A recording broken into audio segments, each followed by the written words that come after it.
a pandemic unlike anything we have ever seen. Our world is suddenly dominated by the coronavirus. Is it possible to overcome fear of the unknown and even possibly grow during this difficult season? This is our discussion today on Healthy Harmony. Welcome to Healthy Harmony, where we help you clarify and discuss health tactics to harmonize your life.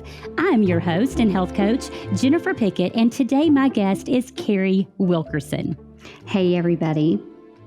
Carrie is an award-winning author, international speaker, and sought-after television and radio guest. Her tough love humor and real talk approach leaves people refreshed and encouraged and has made her a huge fan favorite as she has been featured on CNN, NBC, Forbes, MSNBC, Lifetime, Fox Business, and Entrepreneur Magazine.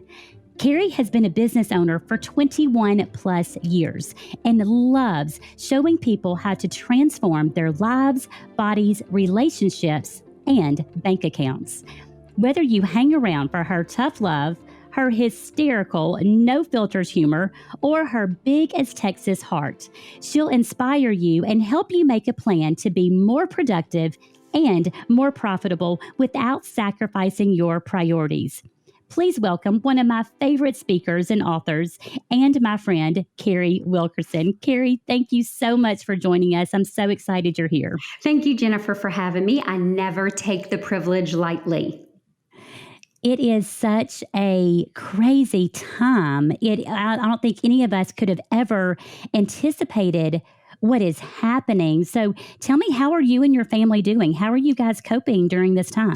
Well, we're on self-imposed lockdown right now. I have older parents, and I have two in my immediate family that have asthma and respiratory conditions. I have a daughter with fibros. So, we are at risk in every facet.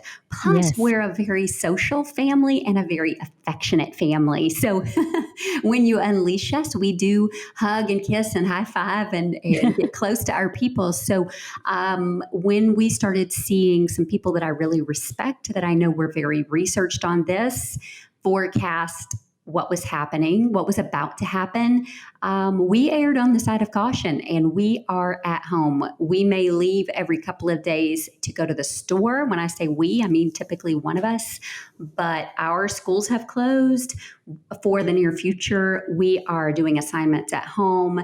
I've worked at home for 21 years, so this is nothing new for me. Yes. But my husband is also working from home full time now. But again, we've done that before too. For 12 years, he did that in the middle. We're just back to it now.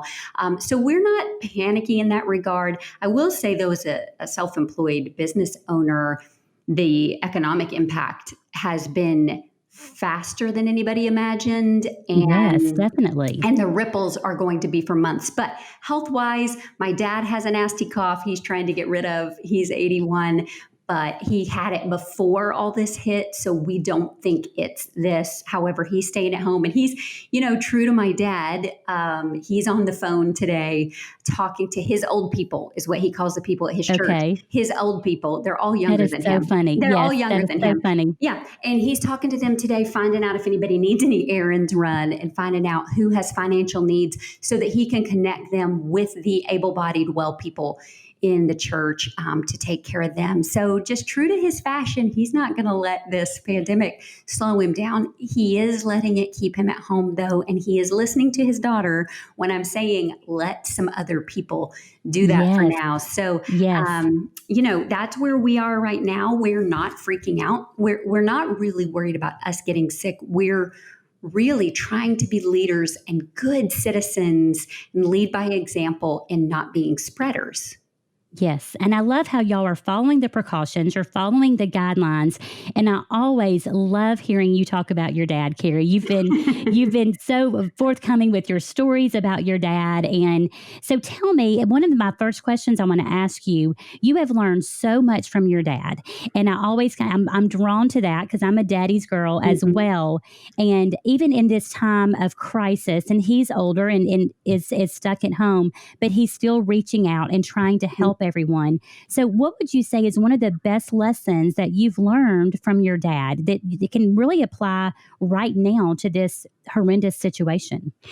I would say, I don't know that he would even vocalize this, but this is something I've watched him do my entire life. And that is, it's impossible to be worried or stressed or anxiety filled when you are serving other people. Oh, I love that.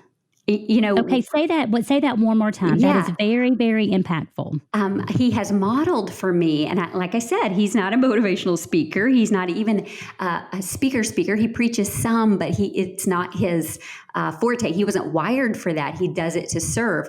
But he models for us that it's impossible to be depressed or anxious or overly worry-filled about yourself when you are serving other people. My dad has always erred on the side of over serving others. And, Amazing. fear and faith cannot exist in the same space. And so my dad has always chosen to serve unselfishly because it's the right thing. And that's Yes, whether you're a faith-filled person or not. That's whether you're a spiritual person or not. It's the right thing to do it is take really care of is. other people. Yeah. And this is a time to do that. So you mentioned faith over fear. So Mhm. it is so easy to look at that fear of the unknown, the fear Mhm. of what could happen to our health, what's going to happen to our income, what's going to happen to our families, to our neighbors, to our schools. The fear is pervasive. Mhm. So how do we overcome that fear and survive during these really, really tough times? Well, that's a great question, and I'm not going to say don't be concerned. I mean, we have to be concerned and we have to be cautious and we need to We do. We prepare. definitely do. However, there are so many things out of our control that those of us that do like to control or like to plan or like to think that we dictate, it leaves us in a little bit of a tailspin. So I would say take control of something you can control. Now, this is advice I got from, ironically, a public gym owner, a fitness center owner. She said she sees an influx in memberships of women who are going through divorce. And it's not to lose weight and look good for the next person, but I'll tell you why it is in a minute. Women going through divorce, women whose children are hospitalized or have a major illness, or Hmm. whose husbands do, or people going through extreme financial hardships. And I said, why do you think that is? She said, I've always wondered, and I think it's because that 30 to 60 minutes in the gym is something they have control over in their life. It does. I It's love that something statement, that taking control of what you can control. Yeah. So if right now you can control cleaning out your closet, or you can control sweeping off the back porch and tidying up your backyard, or you can control what your family is eating over the next few weeks, or what your Yeah. family is watching, or, what you're doing between 6 and 7 p.m., go for a walk, or, take your family somewhere outside, but away from other people. We have to control what we can control. So I have been going live on my Facebook page the last few days, just encouraging my folks. Which I have greatly enjoyed, by the way. You're Thank you. calling that the daily dose of vitamin C. So, of Right. course, as a health coach, I'm like, oh, this is good stuff. Isn't that fun? And so Yeah. I'm just giving people, one thing a day that they can do. And yesterday's challenge was, or one of the previous challenges was, do 5 videos today that you just text to somebody else, just to face connect with them, let them hear your voice, let them see your face, and Such a good idea. let them And know such you're an easy there. idea. With our phones, that is just so very Oh my gosh, easy. it took me less than 7 minutes. And I had one person who said, you have no idea how I needed this bright spot today. They have lost, they're a wedding makeup artist, and they've lost every gig for the next 5 months. Oh, my Canceled. goodness. And Yes. brides wanting deposits back or needing to reschedule, or, those kind of things. And it's just difficult. So one thing you can take control of, can you take control of the kitchen sink, or can you take control of, listing some things on a selling app, or what can you take control of? Do Mhm. that, do an art project, do all those things that you said, I don't have time for. Now we do. We got a little bit of Now we time. do. We got a Yes. little bit of time. So this is the time. Take control of one thing, and don't put the brakes on your business or your side hustle or your ministry or your connection with your Sunday school class, just look at doing it in a different way. Definitely. You can't Definitely. put the brakes. This is not a time to stop. I'm calling it kind of a purposeful pause. We can pause in some of the nonsensical stuff, but we can propel in some of the progressional or purposeful things. So I'm just really advocating, number one, take control over something you can take control of. Number two, don't stop taking care of yourself. Get up, have a routine, fuel yourself wisely. Number three, get to a couple of those things that you haven't had time for. Yes, and maybe even creating just a small list. Not that we can tackle the whole house, but I think sometimes we get overwhelmed and we overwhelm ourselves thinking, oh, I've got to organize the whole house. But I think what you said, what's that one thing you can tackle? So I call this small and sticky changes, Carrie. When I'm coaching, making a very short list. Okay, I really need to kind of clean off the kitchen counters, or I need to clean out that one junk drawer, or you know what, I'm going to try a new healthy recipe. I haven't been at home enough to cook, and hey, I'm going to try to implement some healthy recipes. So I call those small and sticky changes. Small meaning there's so little, it almost seems insignificant. Sticky meaning it's so little, it's easy to stick with. Yeah. So what would that look like as we start to layer some of these small and sticky changes and take this time to possibly even grow and really use this time. And I think that will give us a sense of purpose and a little bit of confidence of, hey, I got one thing done, So I love how you put that, also that purposeful pause. So how can we protect our mental and emotional health and take those purposeful pauses during this time, because that fear is kind of gnawing at us? And how can we take that pause? Yeah, I think you have to be very careful on how you're fueling yourself. So fuel is kind of how I've broken it down for this time period. Fuel standing for different things, Fuel. And the F in fuel stands for feed. What are you feeding yourself? Not only physically, what are you eating? We're reading all the memes and all the jokes about people eating their way through the house and the pantry, and all the quarantine snacks are already gone. I would say, okay, let's put the brakes on that. Let's feed yourself more intentionally. What affects your energy? What makes you feel better instead of worse? How are you feeding yourself? What are you feeding yourself mentally? What are you watching? We have not had the news on one time. We have a news filter here. My husband, he scans the headlines in the morning, and then he'll pass along to me what he thinks I need to know. We're a very empathetic household, meaning we feel all the feelings and all the responsibility and all the dread. And so he filters that a little bit for us. We are not. I like how y'all are doing that. That's something I think we need to do, because I find the news and a lot of the articles and stuff online, it just really affects me, because it's overwhelming. So I think that's a great idea. Yeah, you have to be aware of that. Also, I'm very aware of how I'm feeding myself. I'm intentionally got 2 books on my list that I want to read during this isolation time. And they are books about, the teenage brain, and books about, purposefully, intentionally reaching out to my children every day for the next 40 days. Isn't that interesting? 40 and days. It's so funny, because I saw you post about that book, and I had just ordered that book. So now I've got it in, and I'm looking forward to digging into that. It'll be, again, this can be a time of growth. And I do enjoy reading, and we're going to have a little bit more time to read now. So I think that's a good strategy of everything you're taking in, everything you're feeding yourself for the F in fuel. So what is the U? Well, and then also in feeding, though, how are you feeding yourself spiritually? If you're a person of faith, are you praying? Are you reading scripture? Are you reading a devotional book? Are you following people online that are spiritual people?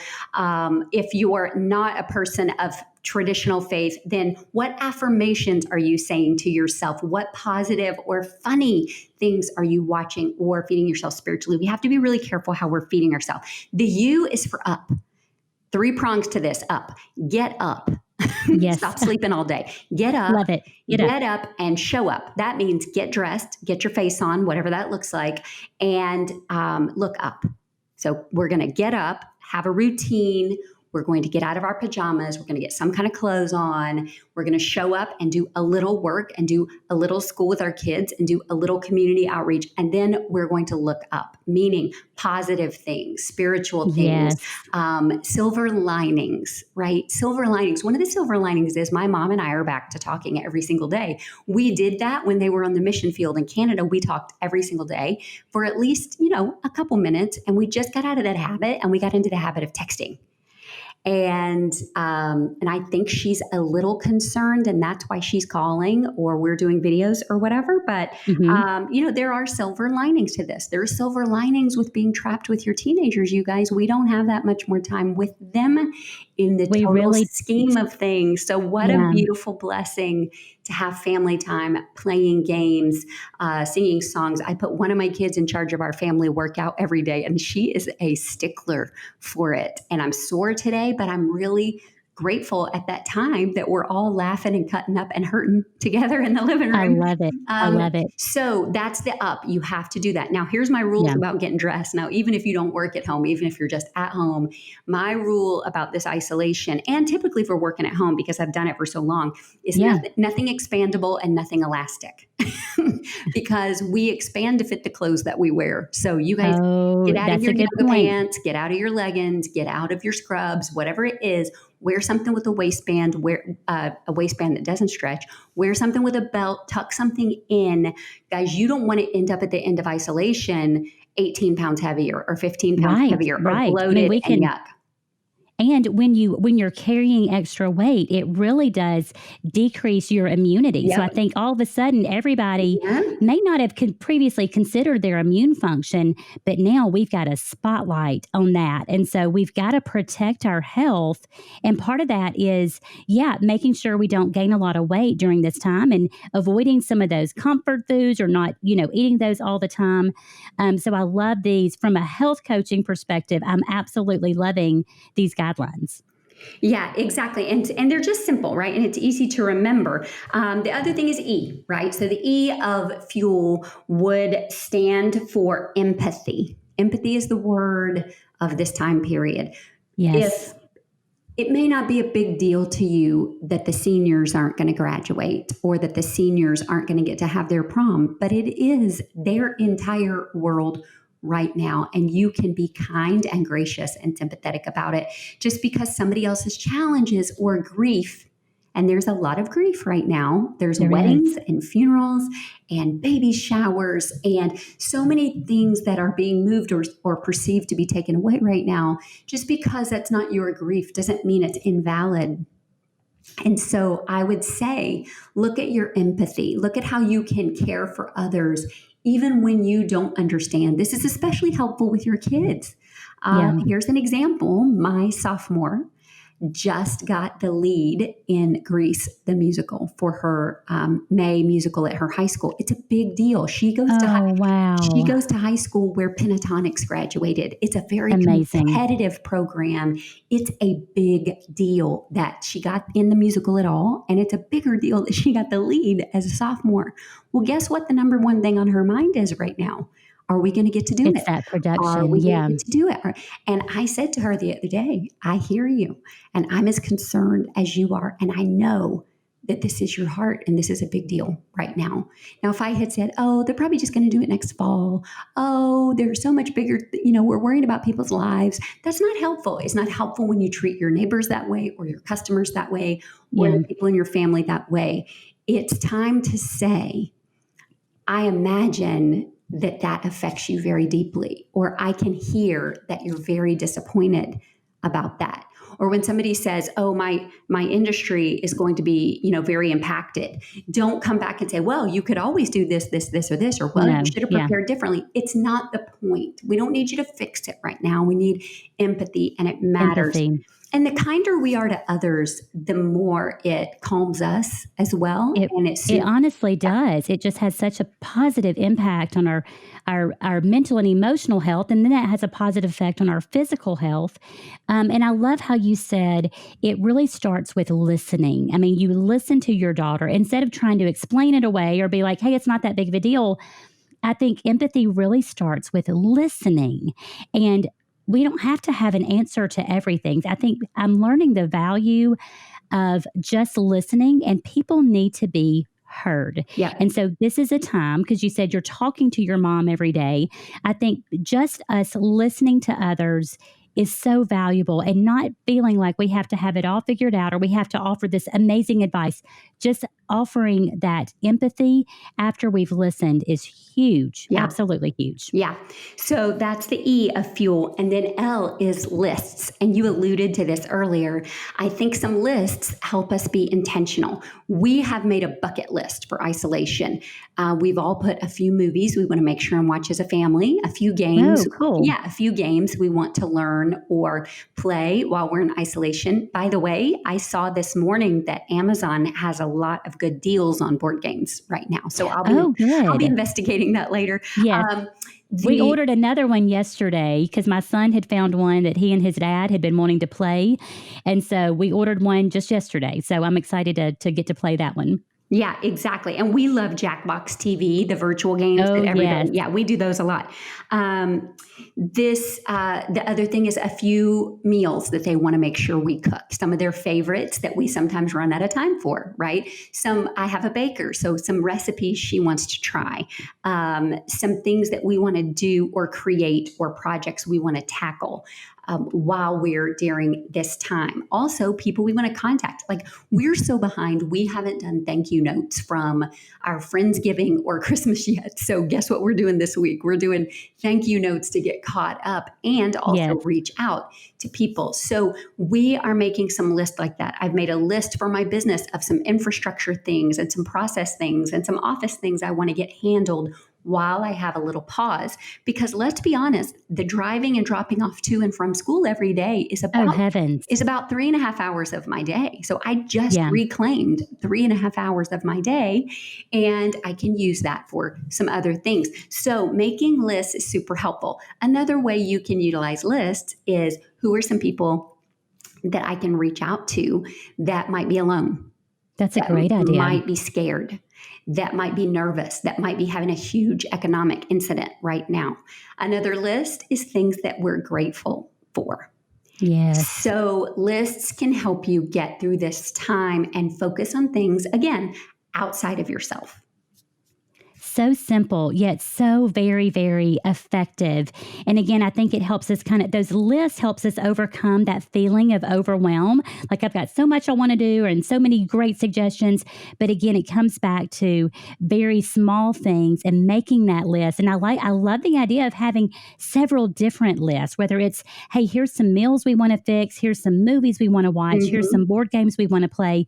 Here's some folks we want to reach out to. And finally, what are we grateful for? Yeah. And taking that time for gratitude. We have this extra time, so we have to utilize it well. So let me ask you, speaking of, do you feel like we can use this as a period of growth? I mean, it almost doesn't make sense, but we've got this extra time. How do you feel about us growing during this time? I think if we don't, then we have missed a huge opportunity. I think if we don't grow during these times of pause and hardship even, then what a wasted moment we've been giving. I mean, Jennifer, let's be real. If this had happened even 10 years ago, we would not have had video conferencing. We would not have had the same social media. We would not have had texting as much. We would have been more disconnected. If this had happened when you and I were in high school, like our kids are, we would have been really isolated. Isolated. So we would have had no choice but to read books or work on skills or knit or quilt or bake or write letters or whatever that is. So I think that now is the time to finish your book, either reading it or writing it. Now is the time to work on a skill.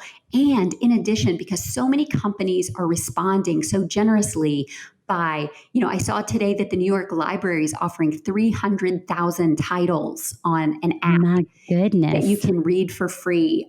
So many of these educational companies have just opened the gates to let you learn these new skills and work through these courses free. And we've got YouTube anyway, the biggest university on the planet, right? That's a good point. We can go learn. One of the skills I'm working on right now for the past few weeks, ironically, has been camera and stage makeup. And so my YouTuber, guess what? I get to go catch up on some of her past videos that I have not watched Yes. because I haven't had time. So what is a skill or a tactic that the little one and we were about to enroll for a cake decorating class to do together. I don't care about cake decorating, but she does. And so we were going to do it together. Guess And what? it's quality time, It right? It's is. just good quality time. Exactly. So now, though, we're going to be doing that online instead of going into a shop. We'll be doing that here at the house and doing that together. Like I told you already, one of my kids is a fitness and dance person, so she's doing stretching and choreographing, and she's helping us with all those things. And it has to be a time to grow, because if you're not growing, you're what? You're dying, right? Yes, And that is so true. You have always said that. You've always said that. Always. You cannot sit and stagnate. You're either moving forward or you're moving backwards. There's really no in between. So I would say if we don't take this opportunity to grow, we should grieve that more than even what we're missing out right now. Yeah, I agree. I think it's all about our perspective on this. We can either hold back and live in fear and let it consume us and spend all of our time on social media just scrolling and consuming all of the overwhelming information and dwell on that. Or we can say, you know what, I'm going to implement a little more rhythm and routine into my life. Even though we're all stuck at home, I'm going to implement some rhythms and routine. Like you said, get up, show up, and then look up. I love that perspective and implementing the list. I just think it's all so very effective, and it's what we need to demonstrate to our families too, and to our neighbors. And if we're business owners, this is a time we're going to see who our leaders are. Oh, yes. And your leaders are not necessarily people with titles or people with the promotions or people with the books about leadership. Your leaders are the people that are a calm voice, that are showing people how they can keep moving. Even if we're moving in place, we're still moving and growing. And I would hate to look back on this time and say, well, that was 8 weeks just wasted of my life. Yeah. Instead, why not look at it as if we were a patient with a terminal illness and we had 8 weeks left. We had 8 weeks to really live full out. And our only constraint was that we avoid groups of other people. How would we do that? A former student of mine, when I taught high school, she posted on her social media last night that she hosted a virtual happy hour. And how fun. She and girlfriends across the globe, it wasn't even just US, across the globe, got a Zoom room. They all mixed their own cocktails at home and had their own snacks. And they were in a Zoom room. And she said, we've been putting off getting together for years and years and years and years. And it took this for us to finally have that happy hour and girls' night out that we've talked about. Yes. It's such a good idea. And so simple, right? Yeah. So simple. And free. Yes, and free. Yeah, definitely. I love that. And it's so important that we maintain that connection. But, that perspective that you brought up, what if we only had 8 weeks and that was the end of our time here on earth? What would you do with those 8 weeks? And I think that's such a powerful, powerful perspective. And looking at that too, how can we reach out to somebody who might be struggling? Like they're not there yet. They're still in that overwhelm, fearful stage. How can we encourage them on their journey, and looking at this as a gift of time and being purposeful with that time? So, Carrie, this has been absolutely amazing. Are there any closing thoughts that you want to make sure these listeners hear? Just a word of encouragement. What would you say to that? I would say that just because we're in isolation or feeling alone, we don't have to be alone. We need to actively reach through the airwaves, reach through social media, reach through our phones, and meaningfully connect with other people. I am a huge advocate of video because I think people need to see us and hear us. I am a huge advocate of not having an agenda, just saying, hey, you were on my mind. And I had a minute while I was sitting here and I thought I wanted to check in and see how you are. I did that last night by video with my longest time friend. We've been friends since we were 4 years old. Our dads were military together. And when you're a military brat, you don't have longtime friends because we all move. And back then, especially because there was no technology, out of sight meant you never saw that person again once they were restationed, ever. But we ended up in the same state, and we have now been friends for all these years. And so I messaged her last night. She's in Florida now. She has a boy in the military who's in Germany. The borders are closed. She has a girl out here by me, literally across the street in an apartment complex. And I just thought I need to reach out to Michelle and see, how she's doing. She said it's a little surreal because in Florida, we don't have anything happening like what you guys have happening. Nothing's closed down. Okay. Nothing, they're evidently, now this may change by the time people listen to this episode, but she said it's really surreal. We haven't changed anything. She said, however, it's an odd feeling knowing my son's in a country and I can't get to him. If he got sick or if he needed me, I could not fly to him. And it's an odd feeling knowing that my daughter is in a town where they're closing down her work and the bars and the restaurants and all those things. And I would have to probably fly against travel orders or drive 2 days to get to her, which of course I assured her she could pop right over here to this house, or I could pop right over there to hers. I would absolutely do that. But it was really interesting to see. I had not considered having a kid you couldn't get to. Right. I mean, that's tough on a mama's heart. Oh yeah. And she's not a fear-based person, just like I'm not. And she said, it's just really bizarre because I look around here and nothing has changed, but yet his country's closed down because of all the cases. And I have to face the fact that if he got sick, I couldn't be with him. My goodness. I think we reach out to learn the other side of the story. I think we reach out to stay connected and love on our people. And I think we reach out to maintain our own sanity and not think too much about woe is me or my problems are the biggest or, all those things. I think also we can't focus too much on this too will pass because people are hurting. People are hurting and people are suffering and other people are ridden with anxiety and they need us. So I think it's got to be a balance of reaching out and calming people, but not being dismissive. I agree. And I think just our conversation today, I know that our listeners will find this very encouraging, but also very empowering. Just the simple things that you've laid out of what we can do to make best use of this time. And I love how empathetic you are. I know that comes natural to you, but it is such a good reminder to all of us that, hey, we're in this together and we will get through this. And yes, there's going to be a lot of pain and a lot of fear and a lot of anxiety and just a lot of angst, but we will get through this and we will do that together and certainly with the grace of God. So Carrie, thank you so much for joining me today. I just think this is going to be very impactful. I want to make sure that our listeners know where they can connect with you because I know they're going to want to hear more. Yeah, so I'm really active at facebook.com/Carrie Wilkerson or carriewilkerson.com or Carrie Wilkerson on Instagram. You can find me in any of those places and they lead you back to where I'm hanging out. So I would love to see you guys there. I love it. Guys, please remember to subscribe to us on your favorite platform of choice, whether it's Facebook or Instagram at Inspire Healthy Harmony.